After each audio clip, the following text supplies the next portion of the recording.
A instalação do Ministério do Trabalho no Ceará, em Fortaleza, vai ocorrer na década de 40. Ou seja, em 1940 a gente vai ter as instalações do Ministério do Trabalho, né, que por sua vez vão ter três instâncias principais, né? As juntas de conciliação e julgamento, que foram instaladas um pouquinho antes, né, na década de 30, 1932, em Fortaleza. Nós vamos ter o Conselho Regional e o Conselho Regional do Trabalho.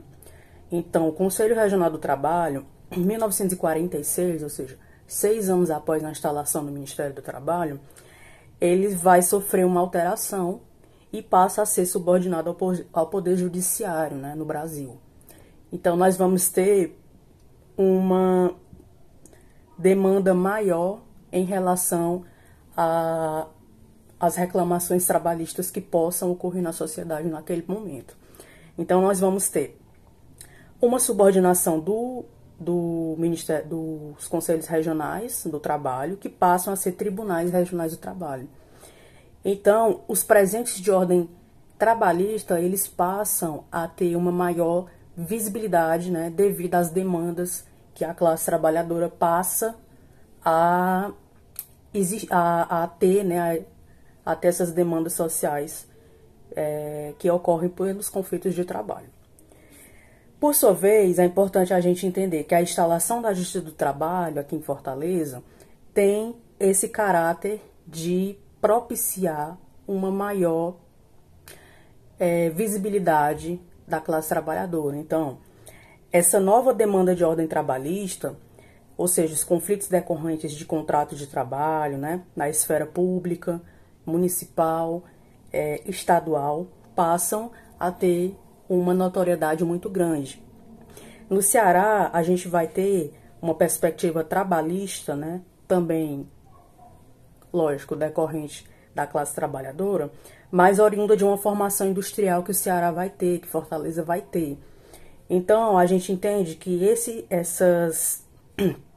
essa formação industrial que vai ocorrer aqui remete aos incentivos federais, né? Desde a era Vargas, e que perdura na época do nosso estudo, na nossa pesquisa atualmente, né? Que é a década de 70. Então, de 50 a 70, a gente vai ter esses incentivos federais que passam a configurar um novo perfil da indústria no Ceará, da história industrial no Ceará, né, em Fortaleza.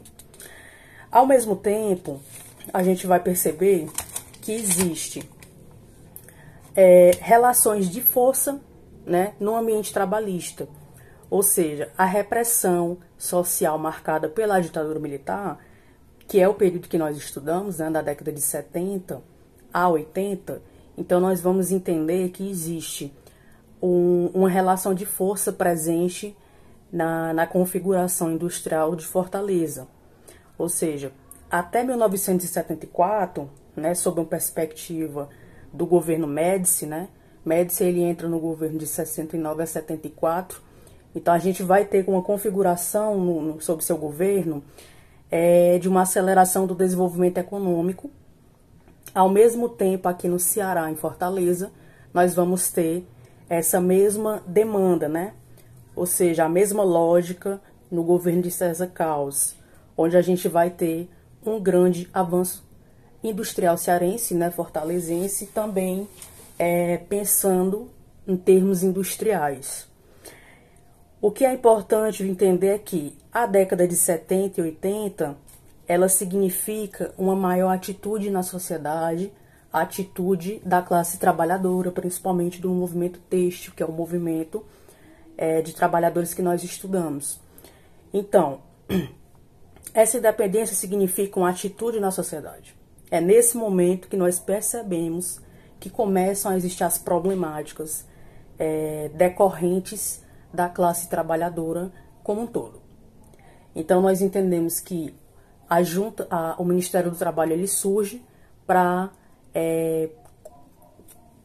fazer uma mediação entre classe trabalhadora e entre aqueles que detêm o poder. Então, nós percebemos que os processos trabalhistas, que as fontes que nós utilizamos, né, os processos trabalhistas, principalmente do setor têxtil, que é o setor que a gente estuda, começam a surgir as problemáticas, né? Essas fontes, como os processos trabalhistas, eles vão nos auxiliar a desconstruir muitas problemáticas que, porventura, surgiram no setor têxtil, né, com a classe trabalhadora. Então, nós percebemos que as realidades sociais, né, principalmente quando você estuda a classe trabalhadora, na verdade, são disputas de legitimação e, ao mesmo tempo, carrega consigo a questão do domínio. Ou seja, os processos trabalhistas, eles se utilizam de análises do cotidiano, né?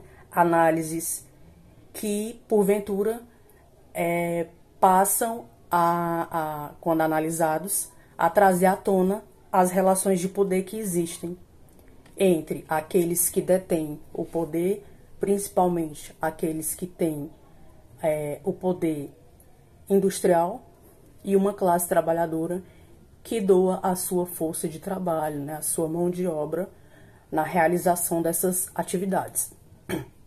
Então, dos elementos que nós percebemos que existe, né, quando a gente analisa essas fontes, é exatamente perceber a situação da classe trabalhadora, a classe operária. Como já dizia Marx, nós temos a burguesia e o proletariado, mas é importante a gente compreender que existe em nossa pesquisa uma classe que está configurada nesses dois pilares, que seria os trabalhadores têxteis, como elemento presente nesses processos. Então, é importante a gente frisar que essas possibilidades de luta, elas passam a estarem presentes nas demandas sociais dos trabalhadores têxteis de Fortaleza na década de 70 e 80, principalmente quando a gente leva em consideração o contexto a qual nós estamos analisando, que é exatamente o contexto da ditadura militar. Então, é importante que a gente compreenda que os processos trabalhistas, eles trazem à tona uma série de problemáticas que essa classe trabalhadora passa a sofrer.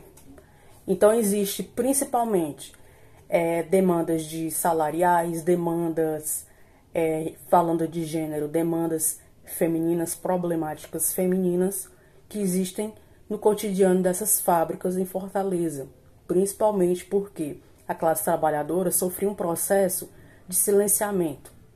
Então, é importante entender que com o auxílio desse Ministério do Trabalho, que surge, né, como já mencionado, na década de 40, você vai possibilitar uma luta dessa classe trabalhadora em prol de direitos e de demandas específicas de cada um, seja em relação a gênero, seja em relação à classe como um todo. Então, existem demandas próprias desses trabalhadores que, se pensarmos, né, existe por parte do patronato uma série de direitos sendo suprimidos pelo silenciamento da classe trabalhadora e que decorre do período que nós estamos analisando, que é exatamente a década de 70, uma década completamente